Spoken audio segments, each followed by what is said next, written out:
ಒಂದು ಪ್ರಮುಖವಾದಂಥ ಒಂದು ಸಂಸ್ಥೆಯಾಗಿ ನಮ್ಮನ್ನು ನಾವು ಎಸ್ಟಾಬ್ಲಿಷ್ ಮಾಡ್ಕೊಳ್ಬೇಕು ಅನ್ನೋದು ನನ್ನ ಒಂದು ಪ್ರಮುಖವಾದ ಉದ್ದೇಶ. ಅದಕ್ಕೆ ತಮ್ಮ ಸಹಕಾರ ಇರಲಿ ಅಂತ ನಾನು ತಮ್ಮನ್ನೆಲ್ಲರನ್ನೂ ಕೋರ್ತೇನೆ.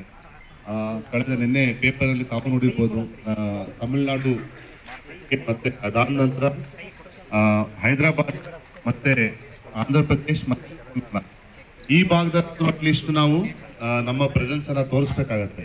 ಅಟ್ಲೀಸ್ಟ್ ಬೇರೆಯವರ ದೃಷ್ಟಿಕೋನದಲ್ಲಿ ಏನಿರ್ಬೇಕಂದ್ರೆ ಅಮೂಲ್ ಅಂದ್ರೆ ಉತ್ತರ ಭಾರತಕ್ಕೆ, ನಂದಿನಿ ದಕ್ಷಿಣ ಭಾರತಕ್ಕೆ ಅನ್ನೋ ಒಂದು ಪ್ರಮುಖವಾದಂತಹ ಸ್ಟ್ರಾಂಗ್ ಮೆಸೇಜ್ ಅನ್ನ ನಾವು ಈ ವರ್ಷದಲ್ಲಿ ಕೊಡಬೇಕಾಗಿದೆ.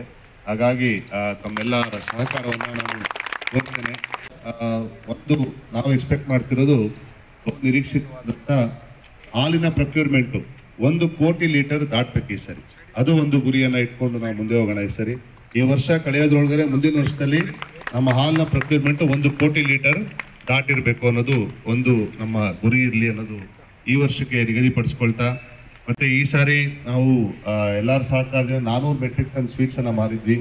ಈ ಸಾರಿ ದೀಪಾವಳಿ ದಸರಾ ಟೈಮಲ್ಲಿ 1000 ಮೆಟ್ರಿಕ್ ಟನ್ ಸ್ವೀಟ್ಸ್ ಅನ್ನ ಮಾಡಬೇಕು ಅನ್ನೋ ಗುರಿಯನ್ನ ಇಟ್ಕೊಂಡು ನಾವು ಮುಂದೆ ಹೋಗೋಣ.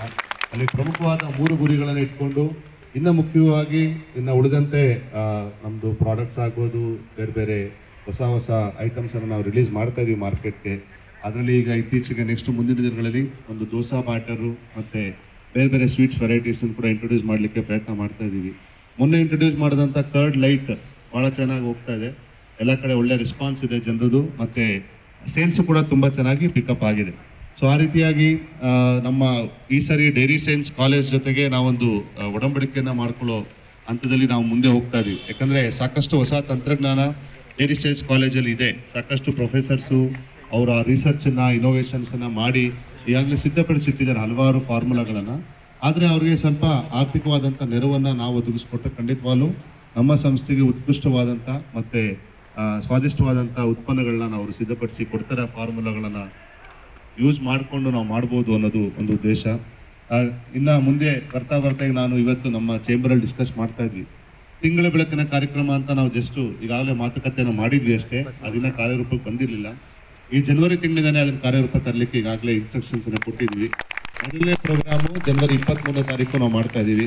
25ನೇ ತಾರೀಕು ಪೌರ್ಣಮಿ ಇದ್ರೂ ಕೂಡ ನನ್ನ ಒಂದು ವೈಯಕ್ತಿಕ ಎಂಗೇಜ್ಮೆಂಟ್ಸಿಂದ ನಾನು 24-25ನೇ ತಾರೀಕು ರಜೆ ಇರೋದ್ರಿಂದ 23ಕ್ಕೆ ಮಾಡ್ಬೋದಾ ಅಂತ ನಾನು ರಿಕ್ವೆಸ್ಟ್ ಮಾಡಿದ್ದಕ್ಕೆ ಎಲ್ಲರೂ ಒಪ್ಕೊಂಡಿದ್ದಾರೆ. 23ನೇ ತಾರೀಕು ನಾವು ಒಂದು ತಿಂಗಳ ಬೆಳಕು ಕಾರ್ಯಕ್ರಮನ ಮೊದಲು ಸ್ಟಾರ್ಟ್ ಮಾಡೋಣ. ಯಾರೋ ಒಬ್ಬರು ಒಳ್ಳೆ ರಿಸೋರ್ಸ್ ಪರ್ಸನ್ ಅನ್ನು ಕರೆಸಿ ಎಲ್ಲರಿಗೂ ಒಂದು ತಿಳುವಳಿಕೆ ನೀಡುವಂಥ ಒಂದು ಕಾರ್ಯಕ್ರಮವನ್ನು ಆಯೋಜನೆ ಮಾಡಿದ್ರೆ ಎಲ್ಲರ ಜೊತೆಗೆ ಸೇರಿ ಸ್ವಲ್ಪ ಜ್ಞಾನವನ್ನು ಪಡೀಲಿಕ್ಕೆ ಅನುಕೂಲ ಆಗುತ್ತೆ ಅನ್ನೋದು ಒಂದು ಉದ್ದೇಶ. ಇದಲ್ಲದೆ ನೆಕ್ಸ್ಟು ಮುಂದಿನ ದಿನಗಳಲ್ಲಿ ಪ್ರೋಗ್ರೆಸಿವ್ ಫಾರ್ಮರ್ಸ್ ಮೀಟ್, ಅಂದರೆ ಏನು ಹಾಲು ಉತ್ಪಾದನೆ 1 ಕೋಟಿ ಲೀಟರ್ ದಾಟಬೇಕಂತ ನಾವು ನಿರೀಕ್ಷೆ ಇಟ್ಕೊಳ್ತಾ ಇದ್ದೀವಿ. ಅದಕ್ಕೆ ಪೂರಕವಾಗಿ ಒಂದು ಪ್ರಗತಿಪರ ರೈತರ ಹೈನುಗಾರರ ಸಮಾವೇಶವನ್ನು ಮಾಡಬೇಕು ಅನ್ನೋದು ಒಂದು ಉದ್ದೇಶ ಇದೆ.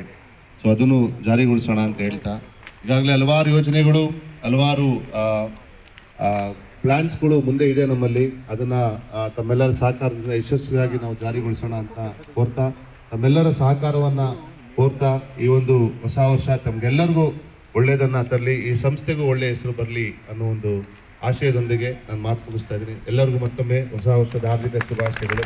ಜೈ ಹಿಂದ್, ಜೈ ಕರ್ನಾಟಕ, ಜೈ ಹಿಂದ್. ಹೇಳಿದರೆ ಸಾಂಕೇತಿಕವಾಗಿ ಒಂದು 5 ಜನಕ್ಕೆ ಮಾತ್ರ ಕೊಡ್ತಾರೆ. ಅದಾದ ನಂತರ ಎಲ್ಲರಿಗೂ ಕೂಡ ನಿಮ್ಮ ವಿಭಾಗಗಳಲ್ಲಿ ಅದನ್ನ ತಲುಪಿಸುವಂತ ಅಥವಾ ಹೇಗೆ ಸಂಗ್ರಹಣೆ ಮಾಡಬೇಕು ಅನ್ನೋದ್ರ ಬಗ್ಗೆ ಮಾಹಿತಿಯನ್ನು ಕೊಡ್ತೇವೆ. ಈಗ